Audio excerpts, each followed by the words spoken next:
Milli Məclisin keçmiş sədri Oqtay Əsədovun 41 yaşlı qızı vəfat edib. Bu barədə Modern Azad sabiq spikerə yaxın şəxslər bildiriblər. Məlumata görə Nərmin Əsədova uzun müddət xərçəng xəstəsi olub və Türkiyədə aldığı müalicədən sonra dünyasını dəyişib. Mərhumun 5 övladı var. O 2002-2012-ci illərdə Kamran Balayevlə ailəli olub. Kamran Balayev 2021-ci ildə London şəhərinin meri olmaq üçün namizədliyini verməklə gündəmə gəlmişdi. Oqtay Əsədov 2005-ci il dekabrın 2-sində 2020-ci il martın 10-nadək Milli Məclisin sədri vəzifəsində çalışıb. O, 2 övlad atasıdır. Sabirabad rayonunda ağır yol nəqliyyat hadisəsi baş verib. Hadisə rayonun Sarxanbəyli kəndində olub.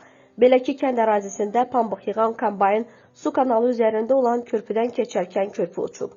Nəticədə kombayn aşaraq suya düşüb. Qəzada 37 yaşlı sürücü Nurlan Kərimli hadisə yerində ölüb. İlkin ehtimala görə qəzaya səbəb körpünün qəzalı vəziyyətdə olmasıdır. Faktla bağlı araşdırma aparılır. Qeyd edək ki, mərhum 3 uşaq atasıymış.